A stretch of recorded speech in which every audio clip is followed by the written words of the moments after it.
Hiya, I'm Amelia. Today, we'll continue the history of Tyson Foods. 1980s to early 1990s, bigger gains and growing pains.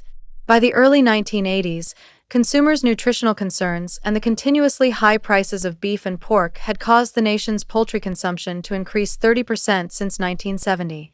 This increase was also partly due to innovative, easy-to-prepare products from companies like Tyson and the industry's ability to improve breeding and feed techniques. Some of Tyson's experiments had produced 6-pound chickens in just 6 weeks. In 1980, Tyson introduced its Chick N Quick line of products, which included a variety of chicken portions that were easy to prepare. By then, Tyson was the largest grower of rock Cornish game hens and one of the nation's largest hog producers. As it perfected its pre-cooked chicken patty for restaurants, its institutional sales grew. In 1983, Tyson implemented its new advertising slogan, "Doing Our Best, Just for You," with television commercials on all 3 major networks in the United States. The company also acquired Mexican Original Products Incorporated, a manufacturer of tortillas, taco shells, tostados, and tortilla chips. In 1984, Cobb Incorporated and Tyson began a joint venture called Arkansas Breeders to breed and develop the Cobb 500, a female with fast growth, low fat, and high meat content. Later that same year, Tyson acquired 90% of another poultry firm, Valmac Industries. By then, Tyson had expanded its operations into 6 states: Georgia, North Carolina, Missouri, Tennessee, Louisiana, and Arkansas, and many of its products were being distributed internationally. In 1986, the Wall Street Transcript named Don Tyson the Gold Award winner in the meat and poultry industry. The company acquired Lane Processing Incorporated, a closely held poultry processing firm that had been bankrupt since 1984. In October 1988, Tyson made a takeover bid for Memphis-based Holly Farms Corporation, the national leader in brand name chicken sales. Holly Farms had begun more than a century before as a cotton compressor. Over the years, it had evolved into a chicken and food service firm with vast holdings and a 19% share of the brand name chicken market. It had been the first processor to use its own name rather than the retail sellers on its packaging, which gave the company a long-standing credibility with consumers and made it a very attractive purchase. Holly Farms rejected the bid, nodding to Tennessee takeover laws, and agreed to merge with ConAgra Incorporated, one of the nation's largest food companies and a leading poultry producer based in Omaha, Nebraska. Holly Farms also agreed to sell its poultry assets to ConAgra should the merger not come to fruition. In mid-November, Tyson sued Holly Farms and ConAgra to stop the merger. A few days later, a federal judge ruled that Tennessee's anti-takeover laws were unconstitutional and could not be used to halt Tyson's bid, opening an 8-month fight between Tyson and ConAgra for control of Holly Farms. Tyson's rapid growth in the fast food chicken business had put a strain on its production facilities, and Tyson needed Holly Farms' chicken supply. More than half of Tyson's business now was with institutions and restaurants, and Tyson's name was not as popular as Holly Farms' in grocery stores. Finally, in June 1989, Don Tyson agreed to pay $1.29 billion for Holly Farms, and the company was fully merged into Tyson later that year. In 1990, its first full year with Holly Farms under its wing, Tyson's sales increased 50.7%. The purchase of Holly Farms made Tyson the undisputed king of the chicken industry. It also gained a stronger position in beef and pork through Holly Farms' further processing operations.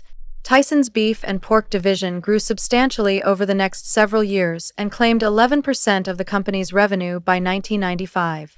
In 1991, Leland E. Tollett, a college classmate of Don Tyson whom Tyson had brought into the firm in the late 1950s, was named president and chief executive officer. Tyson remained chairman of the board, but was slowly reducing his responsibilities. Tyson next turned its attention to seafood in an effort to further diversify its operations. In 1992, Tyson acquired Arctic Alaska Fisheries Corporation, a vertically integrated seafood products company, and Lewis Kemp Seafood Company, which was purchased from Oscar Mayer Foods Corporation. Tyson's resulting seafood division experienced some rocky initial years, and the firm was forced to take a write-down of $205 million on its seafood assets in 1994, the first major write-down in Tyson's history. The seafood division was subsequently revamped and then bolstered by the 1995 acquisition of the seafood division of International Multifoods Corporation, which had $65 million in sales in 1994 and produced simulated crab meat, lobster, shrimp, and scallops. Arkansas Governor Bill Clinton's presidential election campaign and his subsequent term in office brought unwanted attention to the condition of Tyson's chicken processing plants and eventually embroiled the company in controversies.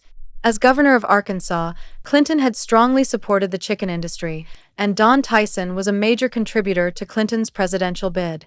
During the campaign, several journalistic investigations of the chicken industry in Arkansas, such as one published in Time, revealed that many of the plants were unsanitary and dangerous and staffed by low-paid workers often subject to such difficult conditions as line speed-ups. Environmentalists had also charged that Clinton, while he was governor, had allowed the Arkansas poultry industry to dump tons of chicken waste in Arkansas streams. After Clinton took office, the close ties between Tyson and the president aroused controversy first when reports stated that James Blair, Tyson's general counsel and a close friend of Bill Clinton and Hillary Rodham Clinton, had helped Hillary Rodham Clinton make a killing in the commodity markets. Then came reports in 1994 that Mike Espy, Agriculture Secretary under Clinton, had accepted a trip on a Tyson jet and football tickets from Tyson in exchange for favorable treatment from poultry inspectors. Espy subsequently resigned over this matter. Tyson denied any wrongdoing. Tyson had traditionally expanded its chicken processing capacity through the purchase of existing facilities, but when it decided it needed to expand in 1994, no suitable plants could be found that were for sale. The company then decided to build at a cost of about $400 million four new poultry plants over a 4-year period, each of which would be able to process 1.3 million chickens a week. That year, Tyson also bought a controlling interest in Trasco S.A. de C.V., a Mexican joint venture started in 1988. Trasco held the number 3 position in the growing chicken market in Mexico. Also in 1994, Tyson acquired Culinary Foods Incorporated, a maker of specialty frozen foods mostly for the food service market, and Gorgeous Food Service Incorporated, a further processor of beef for the food service market. Tyson failed, however, to acquire a much larger prize. WLR Foods Incorporated, a $700 million Virginia-based producer of high-quality turkey and chicken products sold primarily under the Wampler Longacre brand. Similar to Tyson's experience with Holly Farms, WLR management fought Tyson's $330 million attempt to take over the company in early 1994, an attempt that then turned hostile. WLR instituted a takeover defense, which Tyson fought in federal district court as unconstitutional. This time, unlike the Holly Farms case, the judge ruled against Tyson in a decision that summer. Early in 1995, Tyson announced it would appeal the decision to the U.S. Circuit Court of Appeals. The seafood division write-down had soured Tyson's 1994 results, and it posted a $2 million loss, its first in years. Not to be deterred, the company continued its aggressive expansion in 1995 with the purchase of the chicken plants of Cargill, which had decided it could no longer compete with Tyson's chicken empire.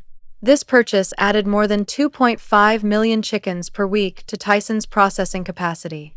Another 2.4 million chickens per week were added later in the year with the acquisition of McCarty Farms Incorporated, a Mississippi-based closely held firm. An important era for Tyson ended in April 1995 when Don Tyson retired as chairman, denying that the firm's recent controversies had prompted the move. Tyson remained involved in the firm as senior chairman, but day-to-day operations were handed over to Tollett, who became chairman in addition to his previous position as CEO, and Donald "Buddy" Ray, who became president in addition to his previous position as chief operating officer. Like Tollett, Ray was another college classmate of Tyson's and had joined the firm in 1961. John Tyson, Don's then 41-year-old son, was reportedly being groomed to eventually run the company and held the position of president of the beef and pork division. Come back later. We will have part 3 in a few minutes.